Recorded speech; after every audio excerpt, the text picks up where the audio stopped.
welcome to the Knitted Bean podcast. My name is Echo and I am your host. Today is Friday, April 2nd, and I'm coming to you from Montana, and I'd like to welcome back all of my knitting nerds. I hope you had a good 2 weeks. I had planned to upload a week ago, but I didn't get around to it. I do still plan on trying to do every week. It just didn't happen. My husband's been off work and I don't particularly enjoy recording while he's home. So I'm trying to squeak this in right now. He's off taking care of his mother who had surgery for maybe another hour or two. So we're gonna try and scooch this in here while he is out of the house. This is episode 6 and so far so good. I haven't lost interest in doing this yet.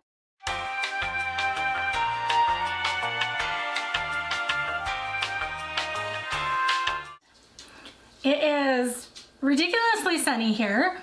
It is 66 degrees-ish, which is around 19-20 Celsius. And I really thought we were gonna have another cold snap. This is like one of the least snowy Marches that we have ever had in Montana. My yard is starting to turn green. My chives have resprouted. You can hear Granny walking around, even though the door is open, and she's been sitting outside for the last 2 hours while I got ready. So someone asked for a little bit more of the doggies. So I thought that we would say hello to Izzy on a sunny day, sunbathing. Stretching. Hi, Granny. She particularly likes the welcome mat because it is black and it is warm. Are we interrupting you? And then Lugs, who is just exploring the yard, having some fun.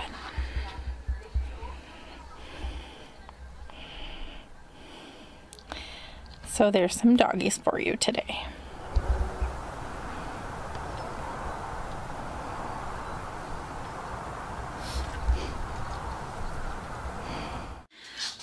She insists on coming to check me out because I'm talking now.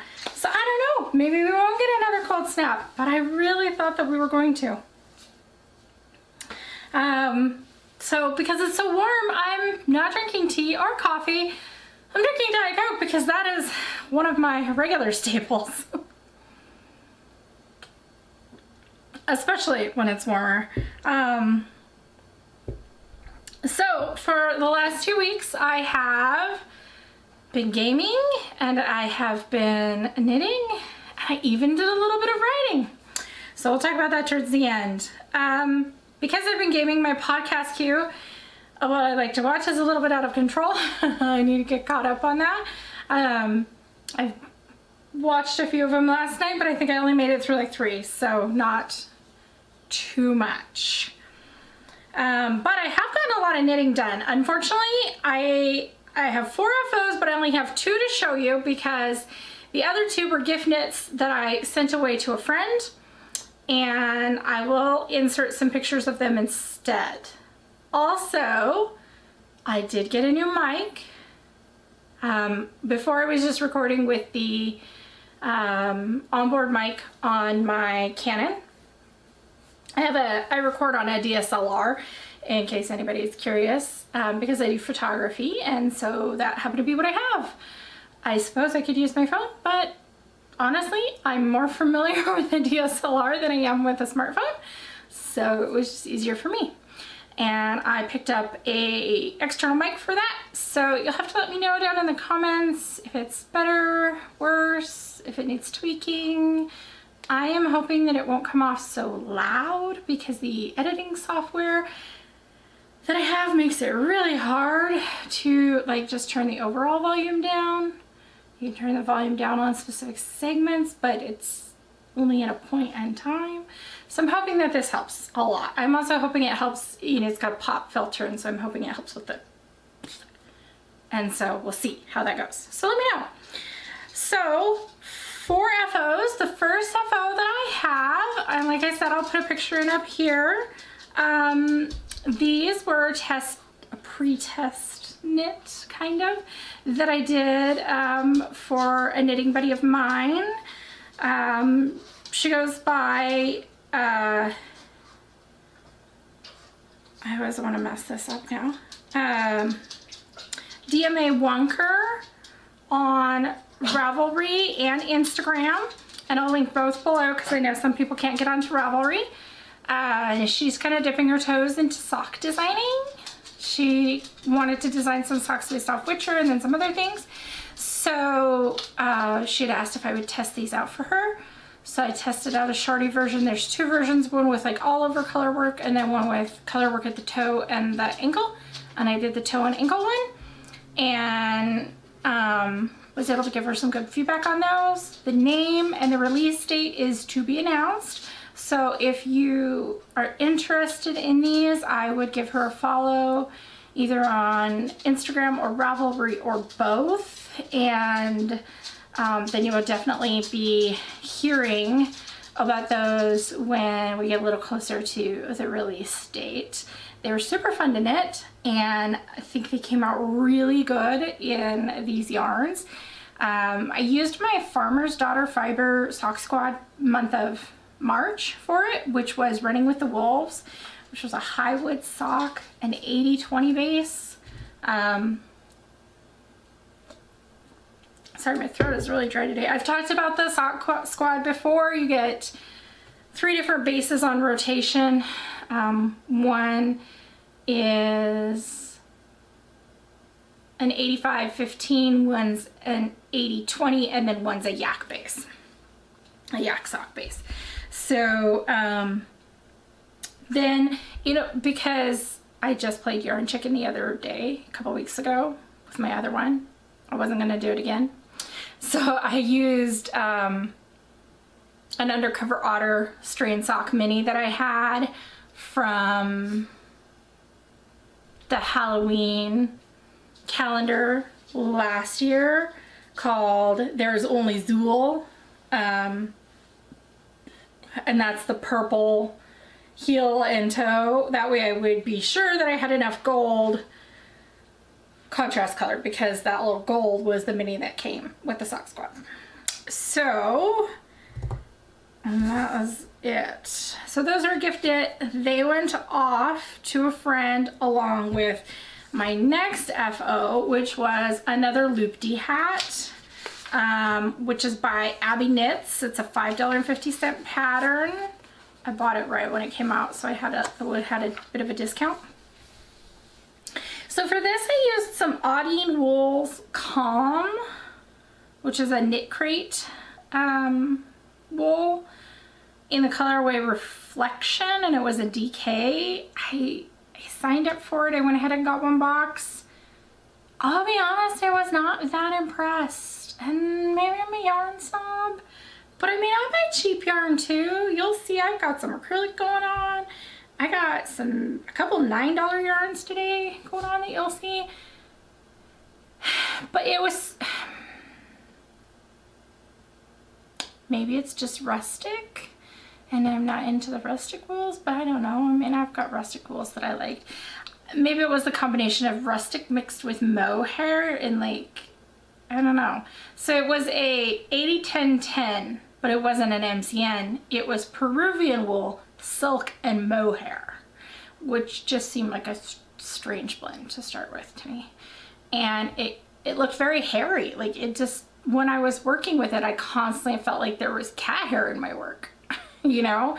And the person that I was gifting it to was like, oh, that's no big deal because I have a cat and it will just hide the cat hair. And I was like, perfect. And it wasn't that great, you know, working with in my hands. It was kind of just like me. It wasn't bad, but it wasn't good. It wasn't soft like I think of silk and mohair and wool all is soft things, and so it wasn't that soft. But it was a gift knit. It's already done. You already know that I love the Loopty pattern, and honestly, I'm not one to knit a pattern more than once or twice, but I think I would like just stick that in my gift knit. This is a thing that I can whip out in 2 days if I need to make somebody a Christmas gift or a winter birthday kit or birthday knit gift, because it's so easy and it looks fancy because it's cable, but it's not really. So I still highly recommend that pattern. Okay, so then on to FOs that I can actually show you. The first one is a free pattern, which I had a ton of fun making. So, you know, I've been making baby knits for a family member to give away. They have an extended family member who is gonna have a baby this winter. So I made, there we go. It's the Eli baby dress. It's a free pattern on Ravelry. It's got a leaf motif at the top, some little shorty sleeves, and then in the front it's got 3, and in the back it's got 2 of these little garter stitch increase to make it kind of whoop whoop, and so that they can stretch and crawl in it. In the back it did call for ties. I did not do a tie. I did a button, and I just used, so I had a long leftover. I left a long leftover from a cast on. I did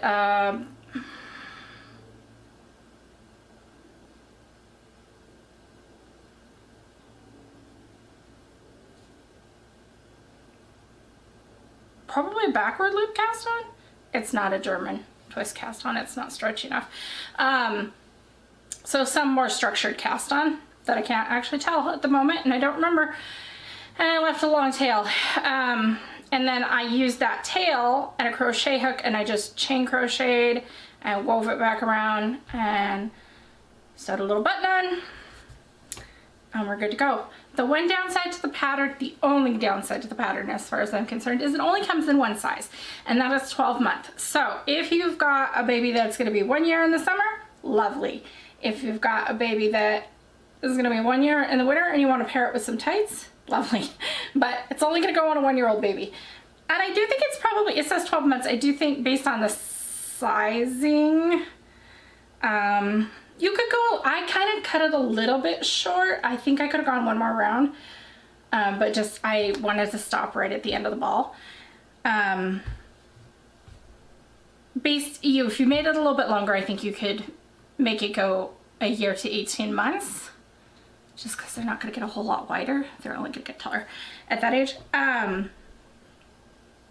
It only took me 3 days to knit, and I used another one of those Lion Brand round balls. This one was a mandala sparkle, so it's shiny, and it was in the colorway Draco. It was a DK instead of being a worsted, and again, it was like $4, maybe $5. It probably was still $3, because I think that when we went shopping, it was at Joann's, and I think it was buy one, get one free. So I think they were like $6, and then buy one, get one free, so we got them for $3. So we got 2 of them. I cracked into the second one and designed my next FO, which is not from a pattern. Oh, and I forgot to mention, the baby dress is by Leyla Alieva. So these are just made by me. This is Bean Echo whatever. I wanted bloomers to match, and I didn't like anything that I saw, so I made some baby bloomers. I wanted a couple of things. I wanted a fitted waistband, so what I did was I think I did 7 ribbing stitches 1 by 1, and then I did 3 rows of purl, flipped it over, 7 again, And then I knit through to catch both. And originally I was gonna go with the purple side out. That was the way that it was. But I kind of liked the way, I don't know if you'll be able to see, but I liked the way the stitching showed through. So I just reversed it and started knitting that way instead. And that just is because that's where the color change happened to happen. I mean, I might not do that if the color change didn't land there. Like if I didn't have that little bit of pink, I probably would have just kept it on this side. It doesn't really matter. So I started knitting around. I wanted to have a little bit of stretch in the front. So I kind of mimicking the Eli dress. I put a couple little ribbon gussets in here, and then I increased them about halfway down so that you would have just a 3-stitch rib that I included in the front of the leg bind off so that you have like some crawler movement. I did some short rows in the back to give you a baby booty bump trunk because diapers are big, and I knit down and I knit down, and then I did a 3-needle bind off at the bottom to connect, and then I picked up stitches around each leg and I just knit 3 rounds of knit with ribbing where that gusset was, and then I just bound off in a super stretchy bind off, and that was it. So, and as far as sizing, so these are 12 to 18 months, and I came up with that sizing by going to, you can go to, I went to the Knitting Council's size grading page, and then I also found one other, it was the only place that I could find the front to back, including a cloth diaper rise for babies, and I can link those charts down below. And then I just went off of my gauge, and I already knew what my gauge was because I had just knit in the same stitch in the Eli dress in the same yarn on the same needles.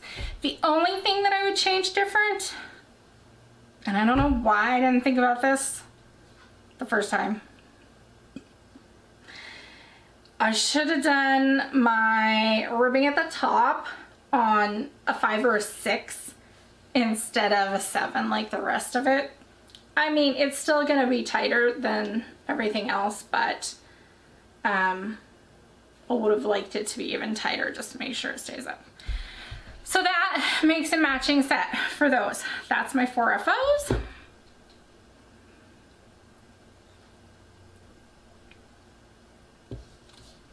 I think those took me like 3 days as well. 2 days for the main part, and then a whole nother day to bind off the legs, mostly because I was just being really lazy and I didn't want to do it, because once I did it, it really literally only took me 20 minutes. I was just being really lazy.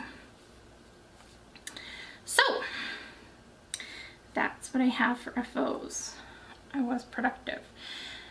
Then I have whips. So, I mean, obviously I have lots of whips just chilling that I have not worked on because I was working on all those FOs. So I have my curling mist socks, and I have my Eskel shawl and some other things. The only whip that I actually worked on though is in a new acquisition that I'll show in a second. And that is my cardigan that I said I was going to cast on, which I did, and then I promptly tore it out and cast it back on. So all you have to show for it is one little cast on, and that's it. So this is a lesson in don't be afraid to frog. So this is the London Fog. No, the Fog and Whisper. That's what it's called. The Fog and Whisper cardigan by Veera Välimäki. And it is I think it's a $6 pattern. Yep, $6 pattern. And I'm knitting it in Illimani Eco Llama, which is a barber pole llama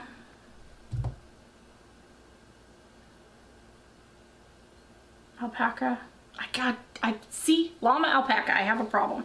And then some Poison Hellhound fig lace, which is their mohair, and I could swear that I entered the colorway in Ravelry on my page, and when I went to look it up, I didn't. I don't think I still have the tag.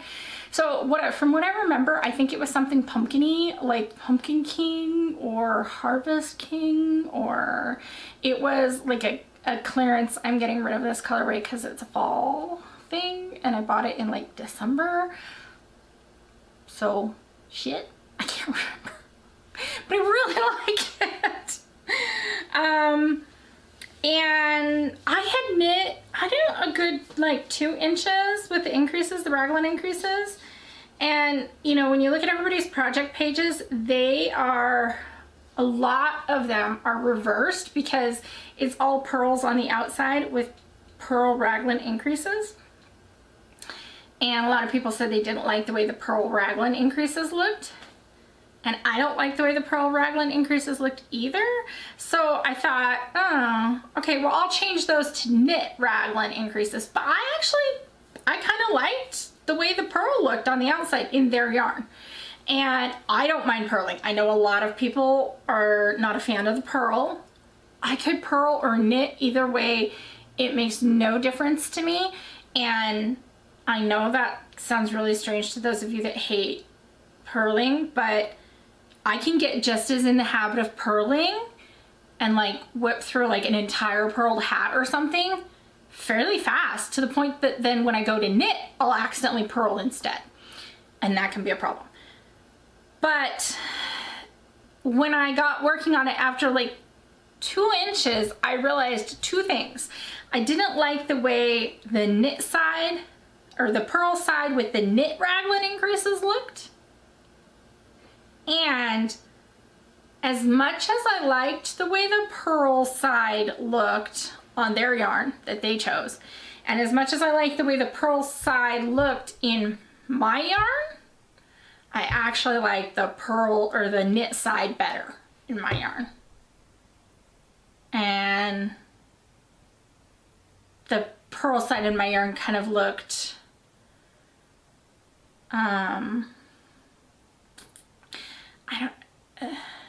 almost secondhand. I'm trying to think of the right word. Secondhand isn't really the right word because I don't mind secondhand things, but like it looked cheaper somehow, or like not as fine, not as nice.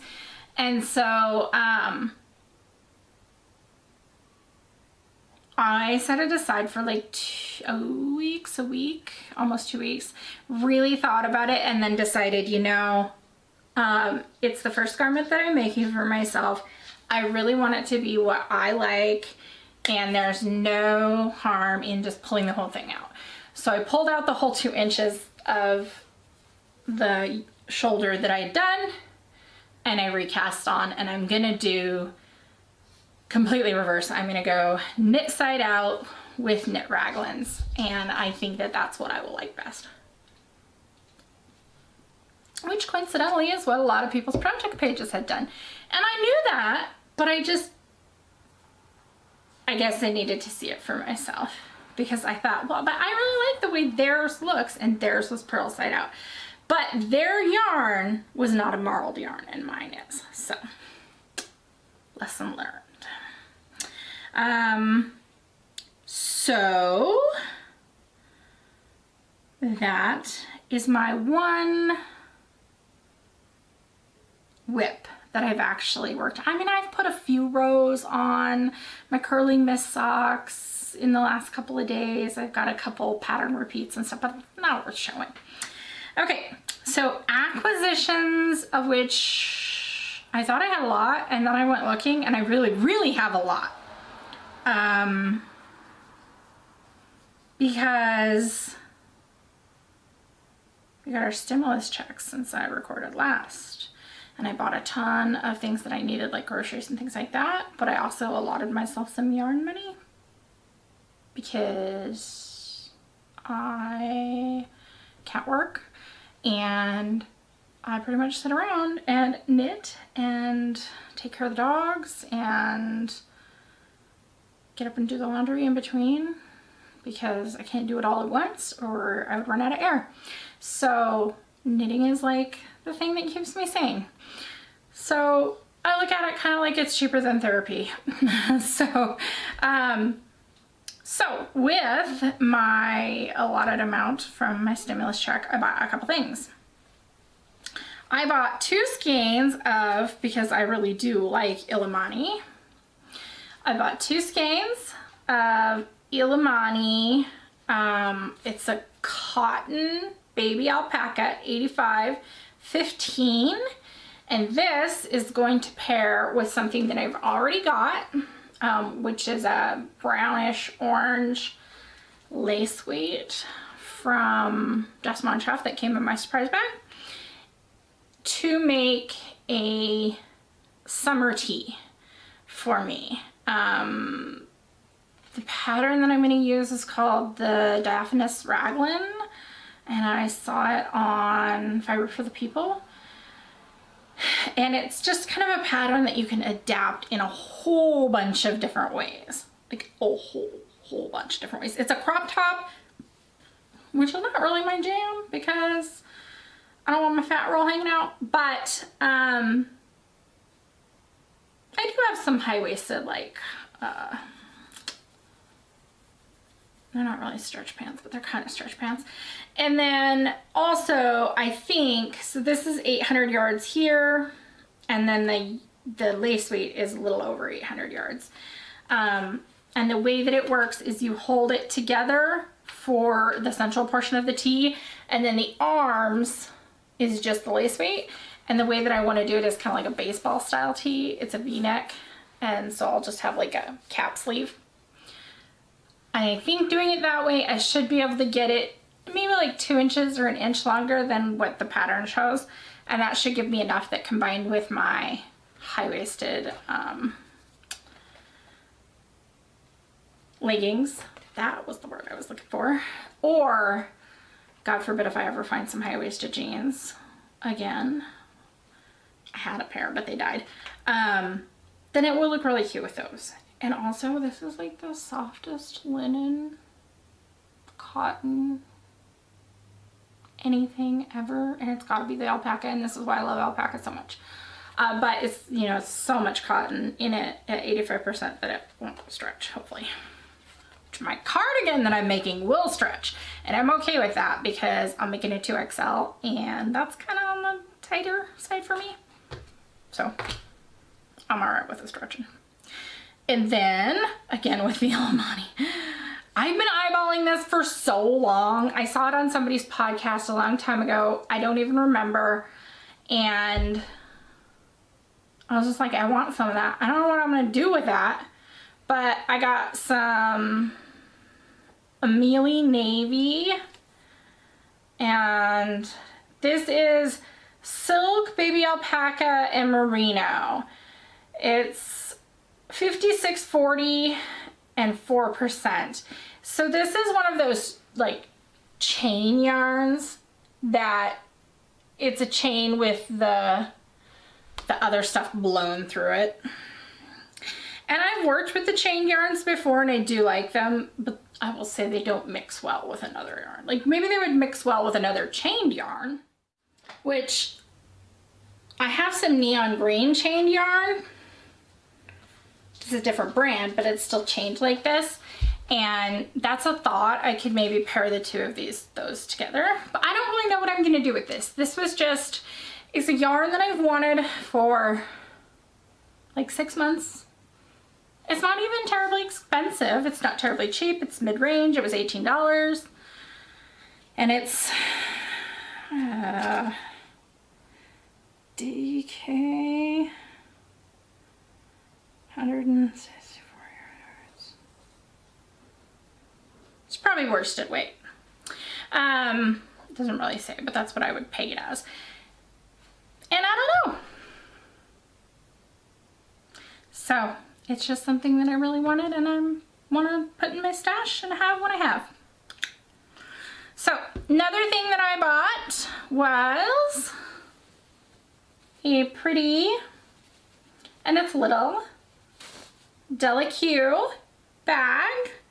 this was a twofold thing. Remember I said a while ago, I really needed a tapestry needle that had a big enough eyelet to put like worsted or Aran weight yarn through to like sew up the baby clothes, and I didn't have one. So this was a cute little like Delicue bag, came with a single stitch marker, and came with a big old fat metal tapestry needle, and it was like $14, and I was like sold. It was at my local yarn store, and works perfectly. I could fit socks or a shawl or whatever in here. I just have my my first stripy sock set riding around in here waiting for me to wind it up and make it, because I really want to, but I have so many things to knit right now that it's not gonna happen just yet. So there was that. And then what my cardigan was riding in, I have been waiting quite some time to get a Natty knitting sack. So this one just has like some Art Deco circles on the outside in green and blue, and I love green, so that works perfectly for me. On the inside, it has some fucking bunnies, or Kama Sutra bunnies. They're actually like truly checking out every Kama Sutra pose. It has a single pocket, and it's zip, and it's nice and sturdy and big. I have 5 balls of yarn in here right now, so it's a good size. And easily, as I use up those balls of yarn and turn them into my cardigan will totally fit in there. So now into my shopping trip from yesterday. I went to my local yarn store yesterday. Sorry for the scrunchel. And I got a few things. I got 2 upcycled yarn, 2 upcycled leather labels with rivets that you fold over, and they are super freaking cute. I really love this red one. Each design's a little bit different, and I can't wait to use them. I have been wanting leather labels for a while, but the problem is that I don't want to order like 25 leather labels from Etsy or whatever, because I don't want 25 of the same label. Like, I want some variety. They had like, I don't know, 6 of these different ones. Super tempted just to buy them all, but they were like $5 each, so I did not. And then I got 2 other things. We'll go over the yarn first. So I got some fiber seed,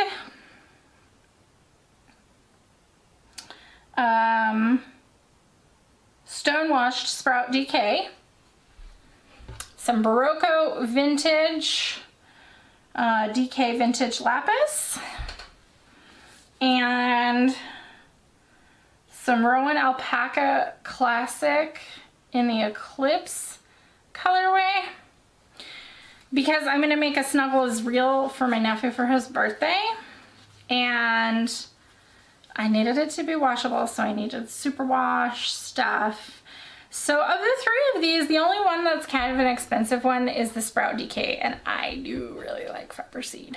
But Barocco vintage is totally a value yarn. I mean, it's $9 for a hunk of yarn. And same thing for Rowan, for a alpaca or a mohair or whatever, it's $9. I mean, that's why I was kind of disappointed with the yarn that I got from Knit Crate, because there are plenty of value yarns that I like. Like, you know, nice soft BB acrylic. There's good value yarn out there, and maybe I just got like a yarn from Knit Crate that wasn't for me, and maybe there's other Knit Crate yarn that's great, but I was not super impressed. And then the last thing that I got was my April Farmer's Daughter Fiber Sock Squad. I have the hardest time saying their name because it's too much alliteration for some reason. And then it came really early this time. I always get it really early because I'm in the same state as them, but it came like 4 or 5 days earlier than I expected it even this time, so that was cool. So if you have not received your April Sock Squad for the regular subscription and you don't want a spoiler, look away now, because this video is gonna go up probably on the 5th, and there's probably gonna be a chunk of people who don't have it by the 5th, because the mail is slow. But I could not possibly be more in love with this, because what does Echo love? Echo loves green. And what is this? A whole lot of green. So I perused and decided that I'm gonna make some swirly socks with this. I had to buy a book used off of Amazon to get the pattern that I wanted. But I ordered it and it'll be here in a few days, I think. And then I can start these. That's what I got. Excited. So, yeah. That's that. What else have we got? And we have Fandom. Oh, other fun things that I've been up to. I went on like a stitch marker making kick. So I made like some cool steampunk turtle and like sea themed ones. And I got some polymer clay and I totally made like some dicks and boobs and like gender affirmation ones that say like he, him, they, them, she, her, and then I have like saggy boobs and stuff. And those were super fun, and I'm still working on them, and I may or may not gloss them up with paint and like sell them. I don't know. I haven't decided if what I made is worth putting out there or not yet. And then I've been playing a ton of Cyberpunk 2077 because I usually can't play first person shooters or any kind of first person game because I get so motion sick. But I had taken an anti-nausea med for my migraine and was able to play it that way, and then I like tweaked some of the settings in there. There's some settings to like reduce motion sickness and like reduce camera turn and stuff. And I think I like found a set of settings where I can play it and not get barfy. If I play it for a really long time, I'll get a headache. But as long as I sit nice and close and keep my camera settings right, I can play it. And I'm having so much fun with it because I really, really, really wanted to play it. I was so sad that I didn't have a third person point of view like Witcher. In general, I really like CD Projekt Red's like sandbox style, the way they do things and how you can find just little tidbits of things everywhere. And that's not to say that the game is perfect. Don't get me wrong. I'm playing on a PS4. I have bugs, okay? There's little bits of conversation where I can't complete the conversation because it completes it for me and I don't get to make my choice. There's times when my cursor disappears and I have to reload. There's times when there's an object that I should be able to pick up that I can't and I have to reload. There's bugs, but you know what? It's such a cool game and such an immersive environment with I can climb everything and I can like sneak everywhere and find things when I get there, which is the kind of video game player I am, that it doesn't matter. I can forgive the bugs. So I've been having so much fun with that, that it kind of like brought back my writing mojo, and I actually wrote, because, you know, I just have a problem with the rare pairs. Apparently, and there's not enough V Jackie of any variety. So I actually wrote some V Jackie, and my writing partner is going to beta it, and it'll go out there at some point. And then I've been perusing a lot of V Jackie. So long story short, my recommendation for this podcast is going to be some Cyberpunk 2077 fanfic. And it's going to be V Jackie. It's Hasta Muerte. And it's by, and I'm probably going to pronounce this wrong, Revuelta? Apologies, my Spanish is not what it was in 2nd grade or 6th grade. I've had it several times, but you know, I'm old now. And it's not finished, but I really like it, and I really like it for a couple of reasons. It's innovative in like a technical sense. So if you've played Cyberpunk, you know that Jackie throws in a lot of like Spanish phrases, and the person who's writing this is a native English/Spanish speaker.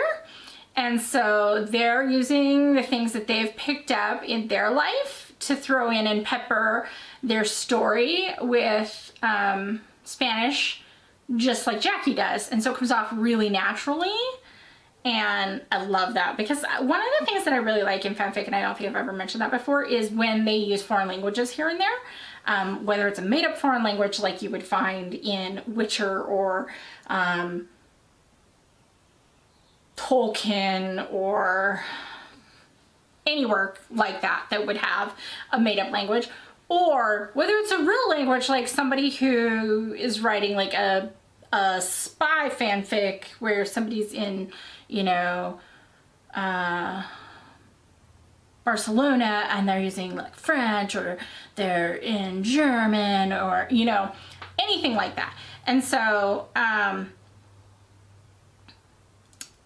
it comes off really naturally, I think, because the person is comfortable in that language, and that's cool.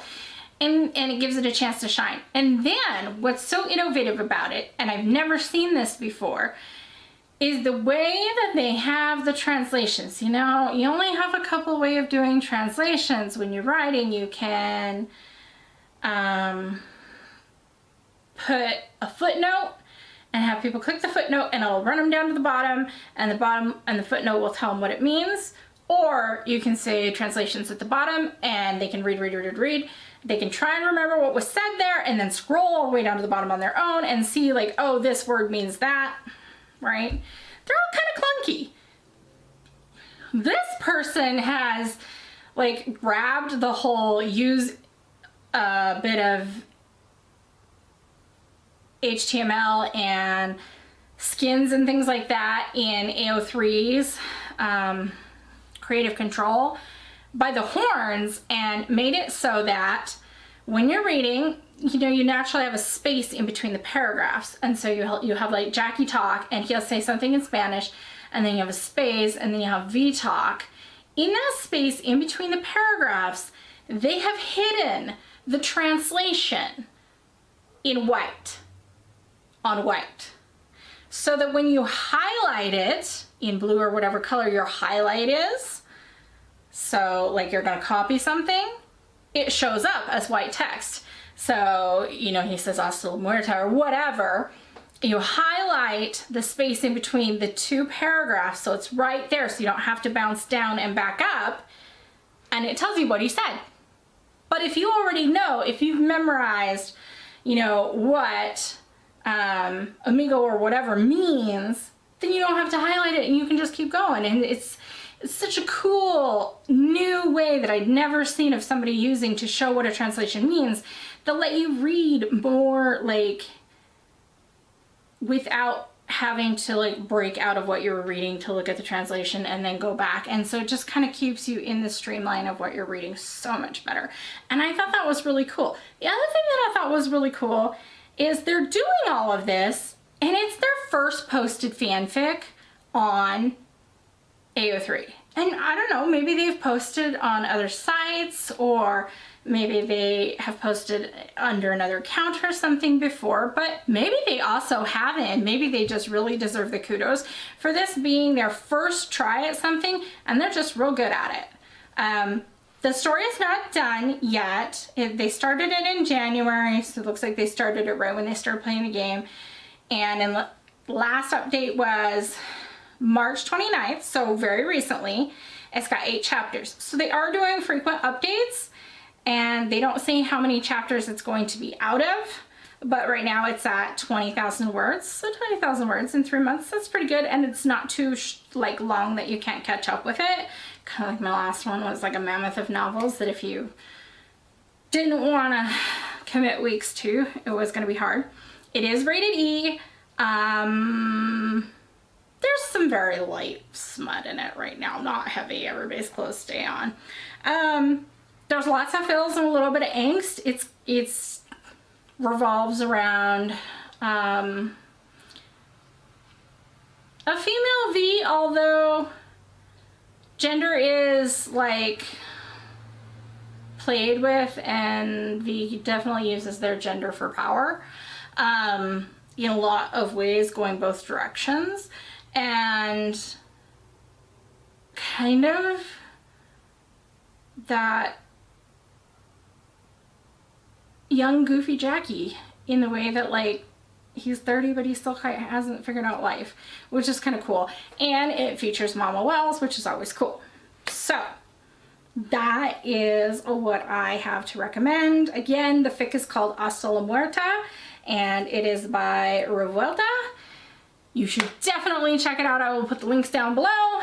And also give Cyberpunk 2077 a try.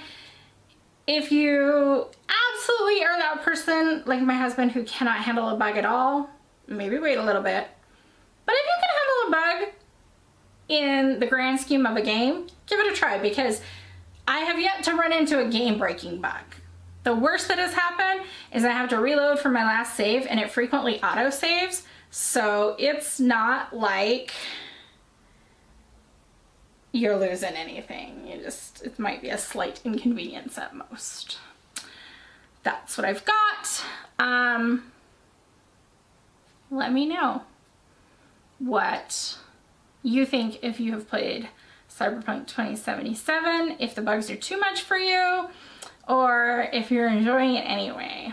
Also, let me know if you know of any other video games that are either PC or PlayStation 4 that are sandboxy like that, like Witcher and like Cyberpunk, that you can climb on top of the building and actually find something once in a while, instead of just being like the developer being like, oh, here's an imaginary wall, because I'm always up for finding new ones. Okay, while we're here, can we just talk about the elephant in the room? This thing right here, yeah, that's a CD player. I don't know how old it is, but it's well over a decade. It's the 5 CD changer kind, you know, the kind that was cool like when I graduated high school. It's not mine, it's my husband. He refuses to get rid of it, so I use it as a plant holder. I can't remember the last time we put a CD in it, if ever. The radio on it works. I'm sure it works. I think we might hold on to it long enough for it to become an antique. Do any of you have antiques that your other half is holding on to for prosperity? Let me know. This is the part where I'm supposed to ask you to like, subscribe, or drop me a comment, which I always feel awkward doing, but I'm going to ask you anyway because it does help me get new views and help new people find the podcast. And I would just really like for all those geeks and nerds in the knitting community to have a chance to feel welcome and know that there are other geeks and nerds out there with them. So if you wouldn't mind, do me a favor and help me out. Thank you. Then, the last thing was my Farmer's Daughter fiber. I have the hardest time saying it. It's like too much alliteration. April. Let's try that again.